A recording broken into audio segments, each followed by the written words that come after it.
Hey and welcome to Film Waffle, and today we're going to be talking about 50 Shades of Grey. Yes, that's right, 50 Shades of Grey is not even in the cinemas yet and it's already getting a huge range of different responses from people already. So we're going to be talking about that. We're also going to be talking about a little bit more about the SpiderMan deal, Sony and Marvel getting together so that Spider-Man can rejoin his Avenger pals over in the Marvel Cinematic Universes. There's some very new, very interesting details about that, and we're going to be talking about that a bit later on. And we're also going to be talking about Neill Blomkamp. He directed District 9 and Elysium, and he's also sort of angling to do a new Alien film as well. So we're going to bring you a few more details on that as well.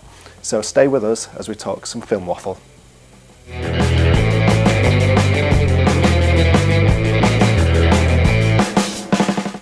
Okay, so let's talk 50 Shades of Rage. 50 Shades of Grey, not even in the cinemas yet, and already there's been a huge furore. In fact, I'd say there's a very mixed reaction about the movie before it hits the cinemas. Deadline's reporting that a group called 50 Shades of Domestic Abuse, they're planning on disrupting the London premiere tomorrow. Because they believe that the content sort of promotes abusive attitudes towards women.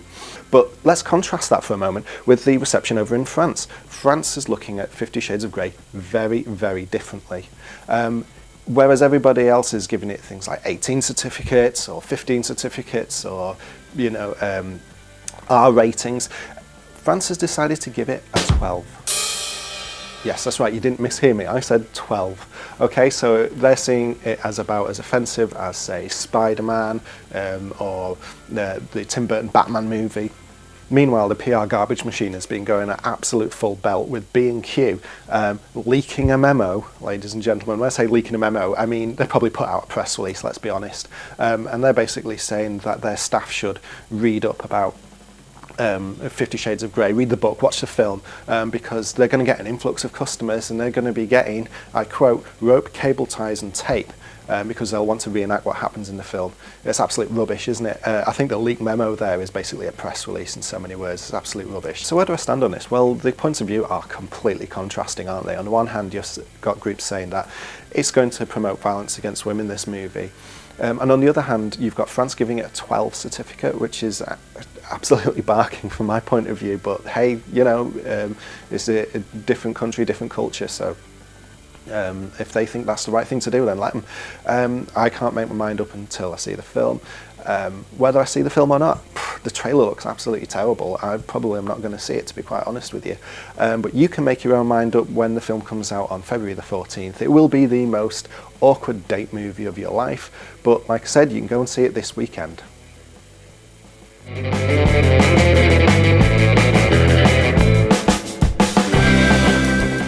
Okay, so let's move on to some more details that have emerged about the Marvel and Disney Spider-Man deal, which is, it was announced yesterday. There's some huge furore on the likes of Twitter and everything, but now some more details have started to emerge. And the main one for me is how much did it cost? And it's a huge deal, obviously. Disney owned Marvel.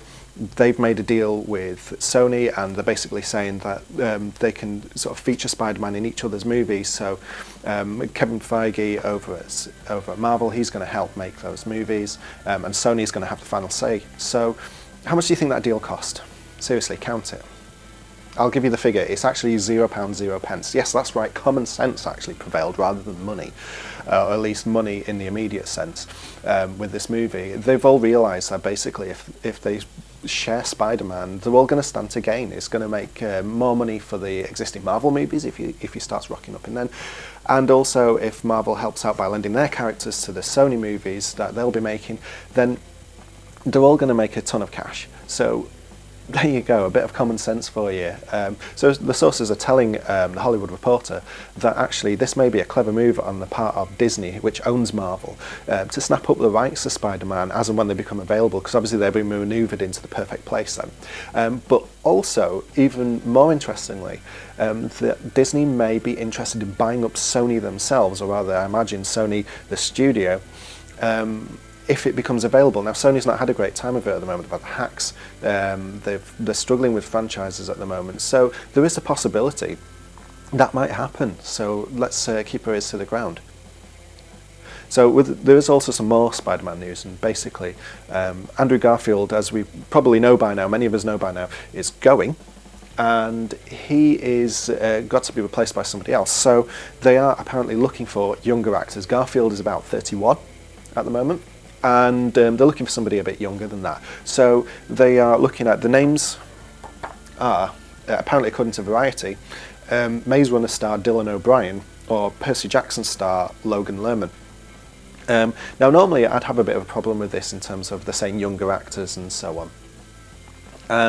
And it's not because, you know, people in the mid-30s, middle-aged males, they were underrepresented in Hollywood, because they're certainly not. It's mainly because we've been over this ground over and over again, haven't we, with young Spider-Man characters, you know, going to high school, Uncle Ben dies, and the internet was aflame with fear yesterday that this would actually be the case, that actually we'd see another Spider-Man origin story come into the fore when we've had two already in the last few years. But I actually think it's a good move. I think it's a good move, and the reason I think it's a good move is simply because the rest of the Avengers are more mature.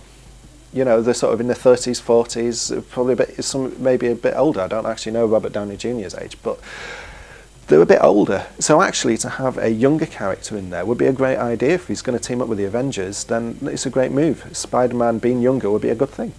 So we'll see how that turns out, and I think we're going to hear something quite soon, because they're cracking on with Captain America's third film, Civil War, which will probably feature Spider-Man in the near future. So I think we're going to hear something sooner rather than later on this casting front.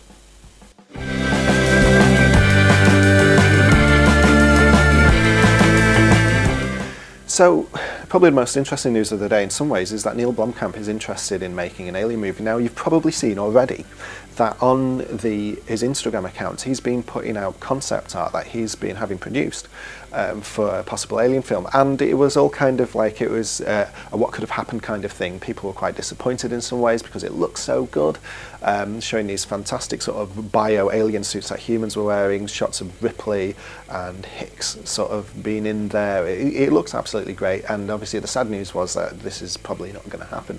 However, Neill Blomkamp has kind of reignited that fire a little bit, partly helped out by websites giving him a little nudge and saying, well, what's happening with that movie? So Neill Blomkamp has been quite encouraging about all this, in the sense that he's been saying that it still may happen, which kind of puts it back into the game. We all thought that this was just a what could have been, that the reason he was publishing those photographs was probably because it was all gone. But he's now saying that no, this may happen.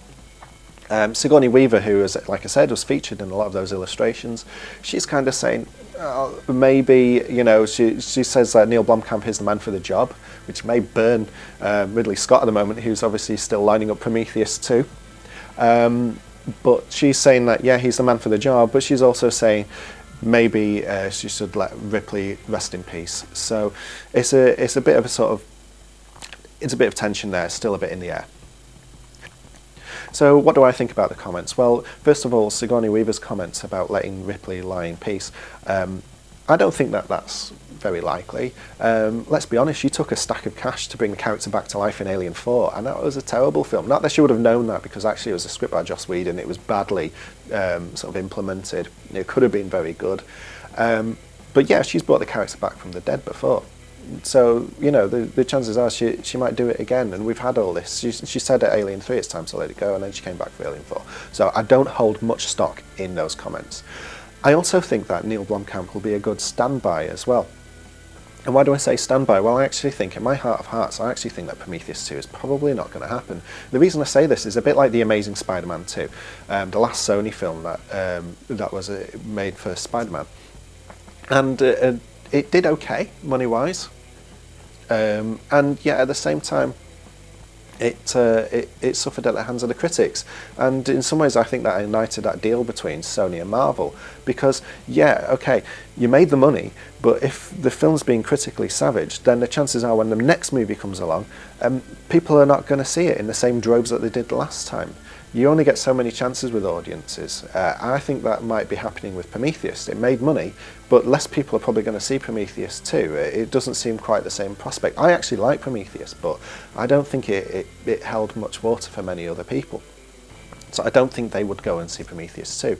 I think they would go and see a rebooted Alien, bringing Ripley back. I think that if it was directed by someone who did a movie like District 9, yeah, they would come back. So actually, I think it is more likely than unlikely.